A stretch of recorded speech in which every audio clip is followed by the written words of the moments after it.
Five, ready, and 3, 2, and 1. Well, here we are, Phil.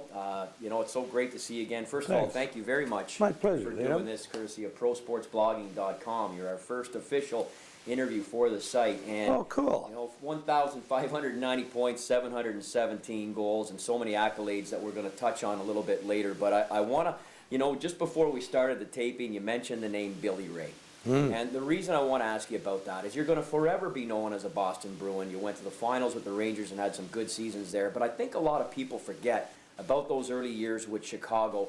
And I just wanted to ask you, as you look back on it now, your time in Chicago, coming right out of St. Louis, tell us about it and about Billy Ray as a coach and what your feelings were about it as you reminisce about it. Well, it was very exciting for me to be up there. I mean, I'll tell you a funny story right off the bat, because the first game I played was in Montreal. I didn't play.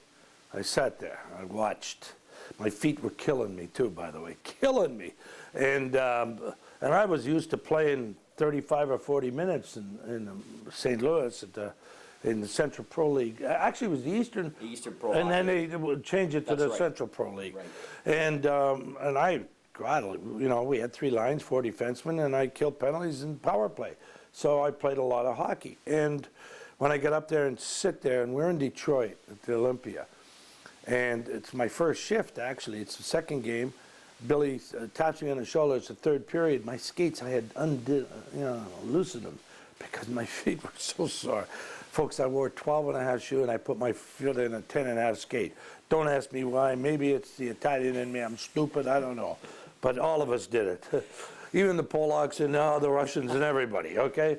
But us Guineas were the dumbest for doing it. But the truth is, he says, Phil, Esposito, you go out there with Hull and Fleming. Let Hull take the face-off. And I get out in the ice, and my skates were still undone. They were just tied very loosely.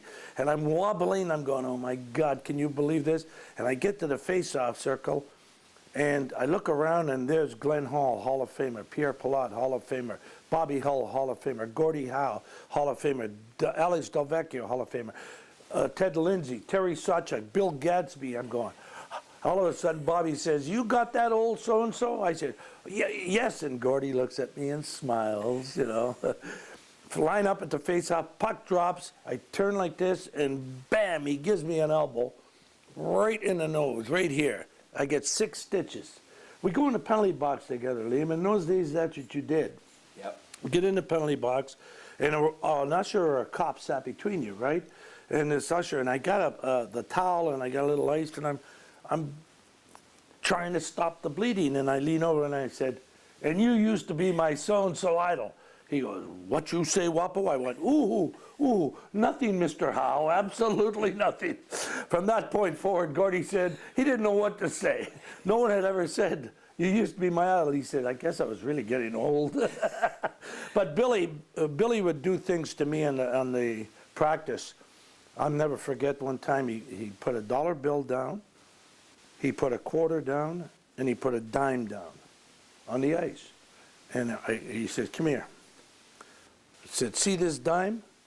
Kenny Warren can get off of that dime. Remember how Warren used to just jump and go? Yep. See the quarter? Bobby Hull can get off that quarter. You see this dollar? It could be $1,000 bill and you couldn't get off. I looked at him like, what? He says, until you learn how to skate, you aren't going to make it. And I says, well, I know I don't get off. I don't start quickly and all that, but cardiovascular-wise, I was as good as anybody because Bobby Hull, first day of training camp, he said, come on with me, kid. Warm the ice this way once, around that way. Now, let's not forget, we trained for 6 weeks. Every day, we increased it. Where I could go 3/4 speed around the rink 25, 30 times one way, 25, 30 times another way. That's pretty good. Without even breathing hard, you know? And that really built up my cardiovascular and the oxygen intake and all that. Train for those 3-minute shifts. That's exactly right. And don't forget, Bobby Hull did the same thing. Right.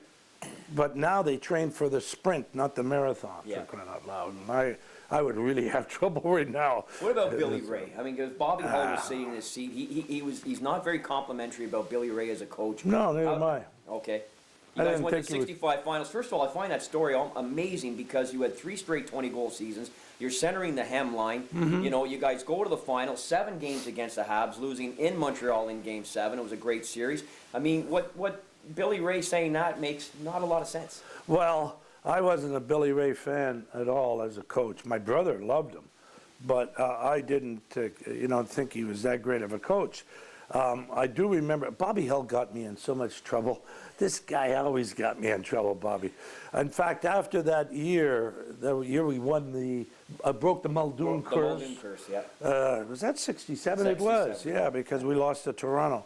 And I remember we were sitting in the dressing room, and the cubicles, the first time I'd seen cubicles, and I was in the middle, and Bobby was on my left, and Chico was on my right, and that was our line, and they always kept us together like that. And we were having a few beers after the game, and Bobby and I are sitting there, and Chico, we're just keep on, we're having a good time, and the trainer, Art Riviera, I think his name was, come in, and he says, hey, listen, you guys got to get upstairs because they're having a reception up there. Let's go. So we did. We go up there, and we're standing off to the side, and Tommy Ivan and Billy Ray are standing over there, and both were really tiny. I mean, they weren't tall guys, maybe 5'7", 5'8". And Bobby said, look at those 2 little dorks over there. Look at them. I says, I know, Bobby, they're going to ruin this team. Those 2 guys, this team could go on and win Stanley Cups for years. I said, but they're going to ruin it. They are going to ruin this team. He said, why don't you go tell them? I said, oh, I can't do that. He says, go ahead, and he chided me and got me going. And I walked over, and I said, listen, I just want to say that you 2 guys are going to screw up this whole organization. And Bobby comes back, and he's laughing, and he's grabbing me, and he's pulling me away. Well, I got traded. About a month later? A month later. Almost to the day. Ah, boy, he got me in so much trouble, that guy. One time I stole a bag of popcorn, from the stadium. I don't know it. He cut a little hole in the bottom. I'm walking, and there's a whole stinking trail right to my car. And they caught me. I said, you dirty mugger, why'd you do that? You must have learned something from him because I know you became a bit of a practical. Oh, yeah. Just before we get on to the Boston Bruin days, you mentioned St. Louis and playing in the Eastern Pro Hockey League. You remember Boom Boom Carroll? He was on that team. Absolutely. He played on my line. 77 goals Yep. he scored. Now, I find that kind of neat from, hockey history and stats sort of thing, because you end up 9 years later scoring 76 in the show. I know. He had 77 in pro. What do you, just quick memory maybe on Boom Boom? Well, he could shoot. I mean, he could shoot. And Elaine, his first real Right. name, Elaine Boom Boom Caron.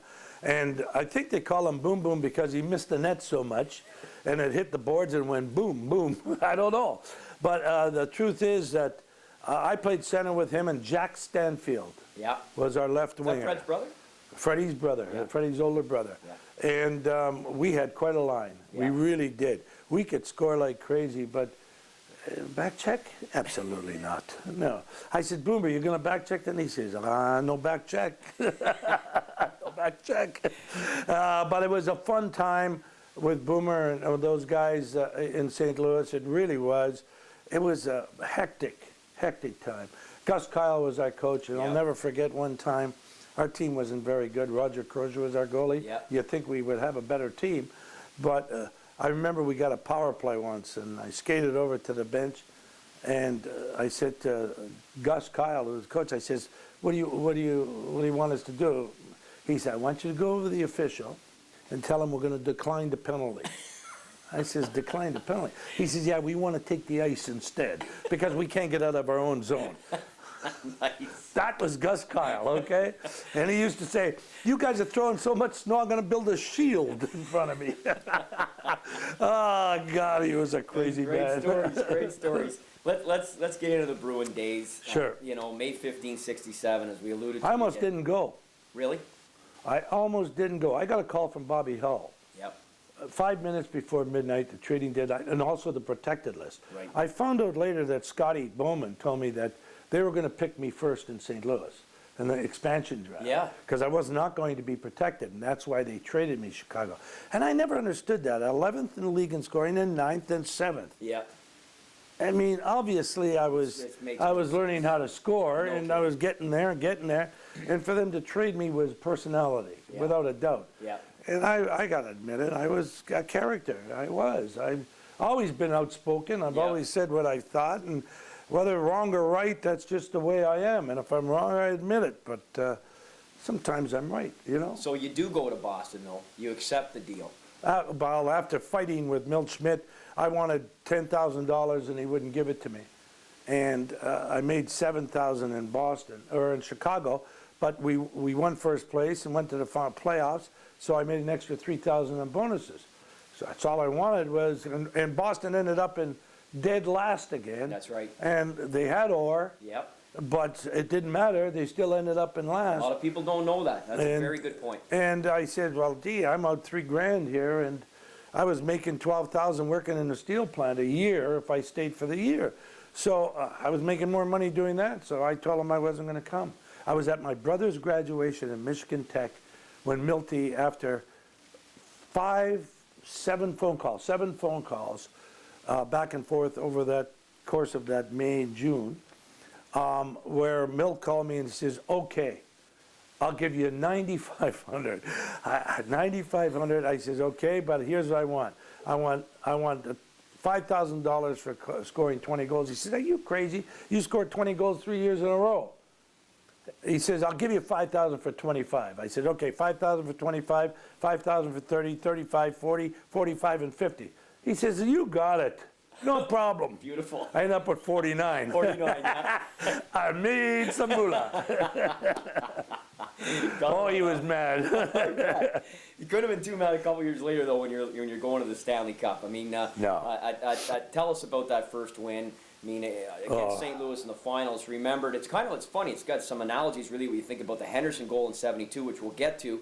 But here's Orr flying through the air to win it. But you guys had the team that was coming in of age, as you Yeah. say, after the trade with With Stanfield Sanderson and was Hodge. there. Sanderson, of course. I'll tell you, the first year there, Eddie Shack was an important part of that team. And I'll tell you why, because of his, I don't know, the way he, in the dressing room, he was funny, man.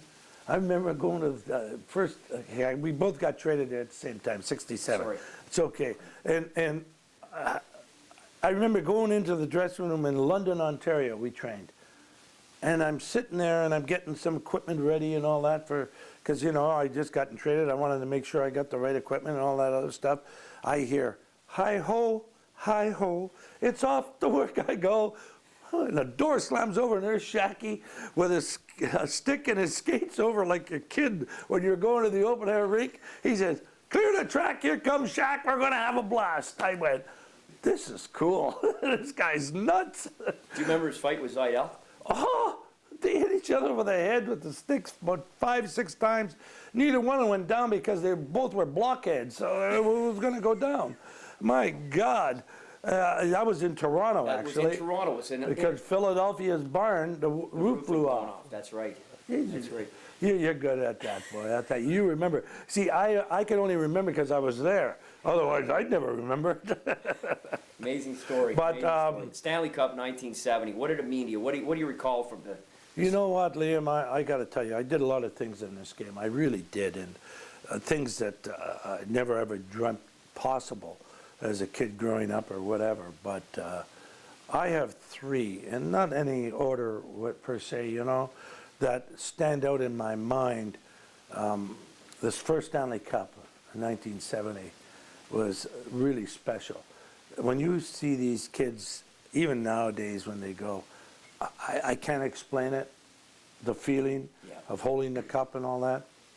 Well, you can't explain it. I mean, the feeling is there, you know, I don't know. Do you remember what you did that night? The night of the victory, the party or anything? Yeah, I stole the cop's motorcycle and drove it into the bar. That was what I did. You didn't, honest to God. I did. I did. But his name was Frankie. He was running down the street. We went to the 99. It was a joint down the street from the garden. And he's running down, Esposito, I'm going to kill you. Nowadays, we'd throw it away the key if we did that. Who was your best friend on the team?